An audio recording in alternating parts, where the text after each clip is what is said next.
వరద విలయంతో ఊళ్ళు సెలయేళ్ళై, వాడలు కన్నీటి సుడులై, అనేక మంది ఆక్రందనలతో సహాయం కోసం ఈ రోజుకి కూడా నిస్సహాయంగా అరులు చూస్తున్నటువంటి నేపథ్యంలో, మరి ఇప్పుడు గనక ఇలాంటి పరిస్థితుల్లో ఆ గోనె సంచులు మోసేవాళ్ళు, ఆ తప్పుడు పనులు చేసేవాళ్ళు, వాళ్ళే గనక ఈ రోజున ఉండి ఉంటే ఎంతో మందికి సకాలంలో సహాయం అందేది.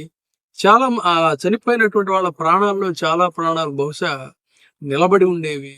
అంతేకాకుండా ఇంత ఘోర విపత్తు రాకుండా కూడా నిలువరించేటువంటి పరిస్థితి ఉండేది. ఎందుకంటే ఇది మనం చెప్తుంది కాదు. వాళ్ళు చేసి చూపించారు. ప్రాణాలకి తెగించి పైగా ఇటువంటి సేవా భాగ్యం మాకు అందించటం మా అదృష్టం అని చెప్పని భావించి వాళ్ళు ఒక అంకిత భావంతో చేసినటువంటి సంఘటనలు చాలా నిక్షిప్తమై ఉన్నాయి. సాక్షీభూతంగా ఉన్నాయి అవన్నీ కూడా. తర్వాత కోవిడ్‌లో చూసాం మనం. కోవిడ్‌లో సొంత బంధువులు కూడా వెళ్ళడానికి భయపడుతున్నటువంటి వేళ, వాళ్ళకి అపురూపమైనటువంటి, అద్భుతమైనటువంటి సహాయాన్ని అందించి వాళ్ళ ప్రాణాలు నిలబెట్టినటువంటి కూడా ఈ గోనె సంచులు మోసేవాళ్ళే, ఈ తప్పుడు పనులు చేసేవాళ్ళే. అయితే ఇక్కడ గమనించాలి, వాళ్ళని గోనె సంచులు మోసేవాళ్ళని గానీ, తప్పుడు పనులు చేసేవాళ్ళని గానీ నేననడలేదు.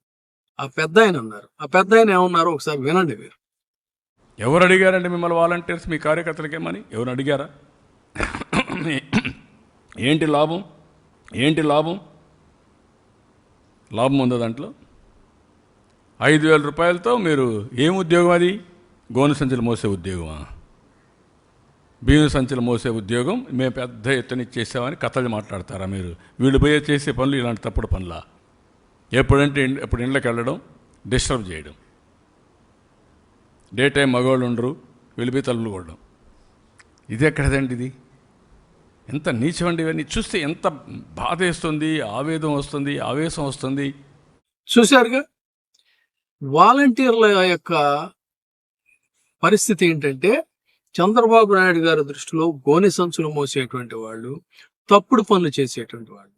ఇక పవన్ కళ్యాణ్ విషయానికి వచ్చినట్టయితే వాళ్ళ గురించి పేలినటువంటి అవాకులు చెవాకులు నిజంగా మనమైతే వాళ్ళైతే ఎంతో మంది చాలా తీవ్రంగా బాధపడి కన్నీళ్లు పెట్టుకున్నటువంటి సందర్భం కూడా ఉంది.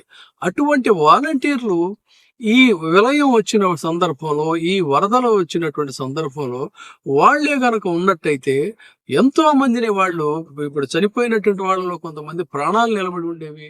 ఈ రోజున సహాయం కోసం ఇంత ఆర్తనాదాలతో, ఇంత కన్నీళ్లతో వాళ్ళు ఎదురు చూడాల్సిన పని లేకుండా అపురూపమైనటువంటి, అద్భుతమైనటువంటి, అమోఘమైనటువంటి సహాయం వాళ్ళు అందించేవాళ్ళు. అంటే ఇది మనం చెప్తుంది కాదు. వాళ్ళు చేసినటువంటి సేవలు సాక్షీభూతంగా మనం చూపించవచ్చు. అనేకమైనటువంటి గోదావరి వరదలు వచ్చిన సందర్భంలో, కోవిడ్ వచ్చినటువంటి సందర్భంలో సొంత బంధువులు కూడా దగ్గరకు రావడానికి భయపడి వదిలేసిన సందర్భంలో వీళ్ళంతటా వీళ్ళుగా వాలంటీర్లు స్వయంగా వెళ్ళి అనేక మంది వృద్ధులకి, నిస్సహాయులకి, నిర్భాగ్యులకి అందించినటువంటి సేవలు మామూలు సేవలు కాదు. అలాంటిది ఆ వాలంటరీ వ్యవస్థని వాళ్ళ మీద ఒక తప్పుడు ప్రచారం, ఒక దుష్ప్రచారం చేసి అమానవీయంగా ఆ వ్యవస్థను మొత్తాన్ని కూడా రద్దు చేసినటువంటి ఇది ఏం లాభం? ఏమిటి వాళ్ళ వల్ల ప్రయోజనం అని చెప్పి అన్నారు కదా.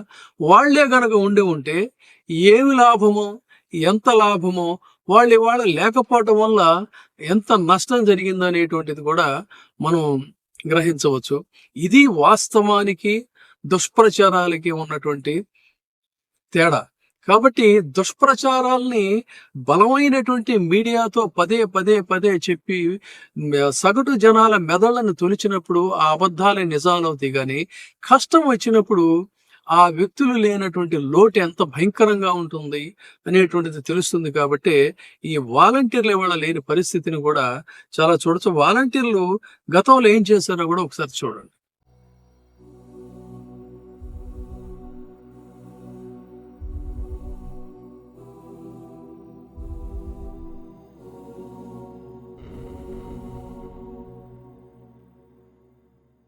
పెద్ద ఎత్తున నీరు లోపలికి రావడం జరిగింది. గట్టు పూర్తిగా దెబ్బతినే పరిస్థితి కనిపిస్తుంది. మనం చూస్తున్నాం దాదాపు కొన్ని కిలోమీటర్ల పొడవున్న ఈ గట్టు మొత్తం ఇసుక బస్తాలతో నింపడం జరిగింది.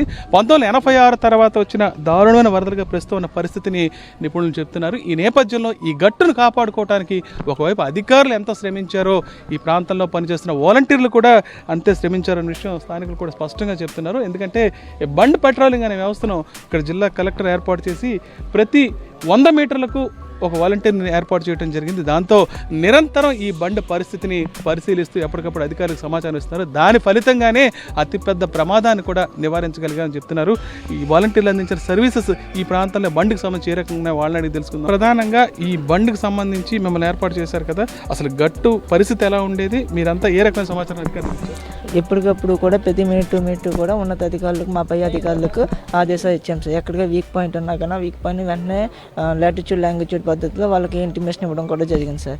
దానివల్ల వాళ్ళు ఎప్పటికప్పుడు అలర్ట్మెంట్ అయ్యి బస్తాలు ఇసుక బస్తాలు ఏర్పాటు చేయడం ద్వారా దీన్ని కొంతవరకు మేము 90%, 99% దీన్ని మేము కంట్రోల్ చేయడానికి సహకారం అందించాం సార్. అసలు మీరు సమాచారం ఇవ్వకపోయినా ఈ వ్యవస్థ ఏర్పాటు చేసి ఉండకపోతే ఇక్కడ పరిస్థితి ఏమయ్యేది?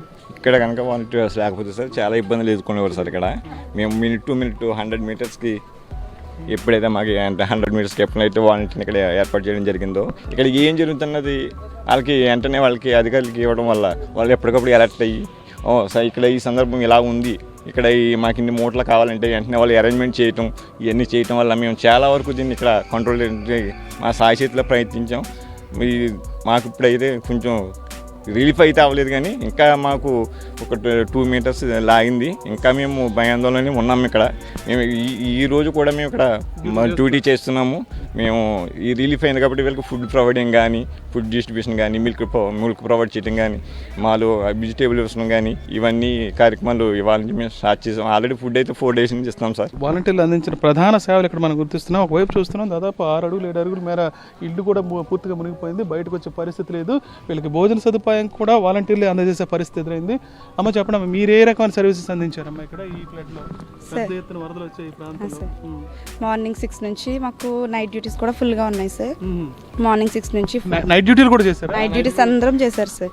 మార్నింగ్ 6 నుంచి కూడా ఫుడ్ టిఫిన్స్ దగ్గర నుంచి పాలు, చిన్నపిల్లలకి పాలు, బిస్కెట్లు, మళ్ళీ ఆఫ్టర్నూన్ ఫుడ్, ఈలోపు మళ్ళీ రేషన్, ఇవన్నీ కూడా ఇవ్వడం జరిగింది సార్. మాకు అన్నీ కూడా అందరికీ అందేలాగా మేము అంతా సహకరించాం. పనితీరు ఎలా ఉందో తెలుసుకుందాం. అమ్మ వాలంటీర్లు వస్తున్నారా, ఏమేమి ఇస్తున్నారమ్మా మీకు? అన్నీ ఇస్తున్నారండి, మంచినీళ్ళు ఇస్తున్నారండి, భోజనాలు ఎలాగ వస్తున్నారు వాళ్ళు? నామల మీద వస్తున్నారు, బాగానే చూస్తున్నారు. పొద్దుటే వస్తున్నారండి, సాయంకాలం వస్తున్నారండి. మాకు అయితే 2 పూటల మంది భోజనం కూడా పంపుతున్నారు. మొన్న బిర్యానీ పంపారండి, ఇవాళ భోజనం, నిన్న భోజనం పట్టుకొచ్చారు.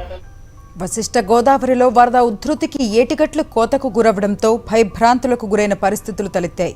అయితే కోతకు గురైన ఏటిగట్లను కాపాడే చర్యల్లోనూ వాలంటీర్లు భాగస్వాములయ్యారు.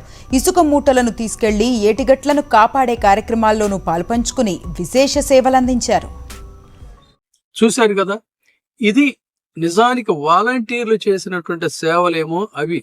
కానీ ఆ వాలంటరీ వ్యవస్థ వల్ల జగన్మోహన్ రెడ్డి గారికి మంచి పేరు వస్తుంది కాబట్టి దీన్ని పీక అవతల పడేయాలి అనేటువంటి ఒక రాజకీయ దృక్కోణం నుంచి వాళ్ళ మీద బురద చల్లి వాళ్ళ యొక్క వ్యక్తిత్వ హననానికి పాల్పడి వాళ్ళని కారు చౌకగా హీనాతిహీనంగా వాళ్ళ సేవల్ని, వాళ్ళ యొక్క క్యారెక్టర్ని అభివర్ణించి మొత్తంగా ఆ వ్యవస్థని పీక అవతల పడేశారు.